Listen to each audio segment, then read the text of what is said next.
Good day and welcome back to another DBZ Dokkan Battle video. In this video we're going to be taking a look at the physical Goku, the Rising to the Challenge physical Goku, because there's about 1800 physical Gokus, and we're going to see just how good he is after his EZA at 100% in the hidden potential system. Now I took a look at this guy when he was at 55%. He came out with his EZA now, weirdly enough, over a year and a half ago.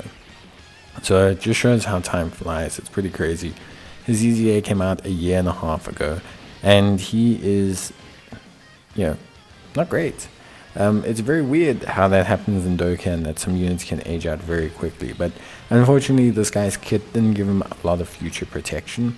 Goku's entire kit revolves around him being fundamentally entirely orb based, and this is great because it gives him usability in a ton of other events, just not in general events. So one of those weird things where like orb or nuking units can be incredibly niche and useful, but also can lose their usability in a lot of other events quickly, but remain usable for a long time in nuking events. It's very weird. But anyway, let's talk about Goku. So Goku is a physical type, key plus 3 HP attack and defense of 50%. N-type enemy characters get minus 43% attack and defense. That's always a super interesting one, especially for like super battle roads. If you've ever wanted to have a lot of fun, run like 2 of these minus 43% or 50% units, and yeah, just watch like the enemy never hit you for anything. You don't do anything back, but they never hit you for anything. It's very fun and very interesting. I know a lot of people that did that for when ESPR first came out. Then we cause supreme damage to the enemy and greatly lower defense. He raises allies' defense by 30% for 1 turn. If this had been a 2-turn raise, he might even still be viable as like a floating support. But we moved. Passive skill, he changes into physical key spheres, so this I think is still great. Any orb changing is always amazing. Key plus 2 and attack and defense of 130%. Power of Wishes category allies get 30% attack and defense, also more than fine, still very usable, helpful in other events or events where you need Power of Wishes category units. Then we have his key sphere abilities. So for every key sphere obtained, he gets 25% attack, 50% defense, and 5% crit. So honestly pretty good. Goku's orb changing is really quite nice because you know what orbs are going to change, so you can very easily set him up actually to have a great turn, and this is actually really awesome. Yes, 10 orbs is 50% crit, but it means that you can build him into kind of like full additional builds to maximize all of his capabilities. Then he randomly changes key spheres into physical excluded to physical key spheres and gets an additional 25% attack when health is below 59%.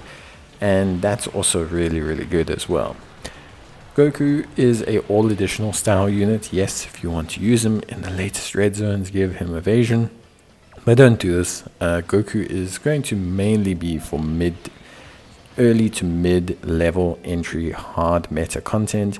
Things like older SBRs, ESBRs, Fighting Legend Goku, Fighting Legend Vegeta, Fighting Legend Frieza, and even some earlier red zones will be where Goku shines, Gods events, etc., the earlier ones. So you don't have to pressure yourself to use him in super meta red zones or anything. I mean, you can see here he does take damage. He's not invincible or anything, but he's not terrible either. Situationally, 6 million damage is not incredible.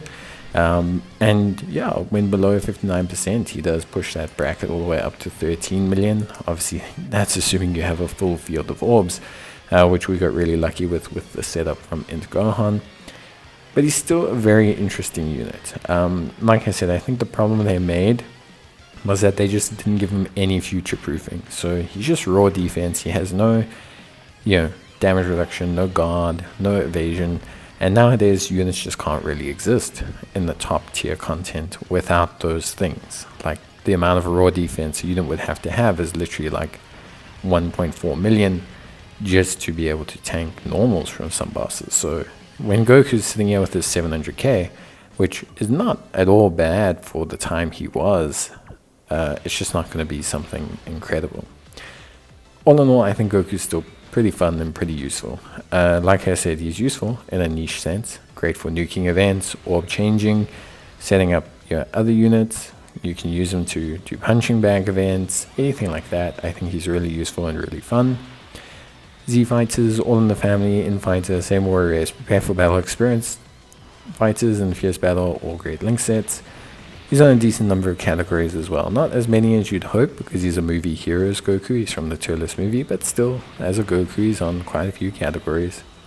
All in all, I think Goku's a solid unit. Will he be amazing in the latest Red Zone? No, definitely not. Will he be useful to you as an orb changer, as a potential support in future, or as a nuker, if you are to cater to him and use him in punching bag events? Yeah, definitely. So, cool.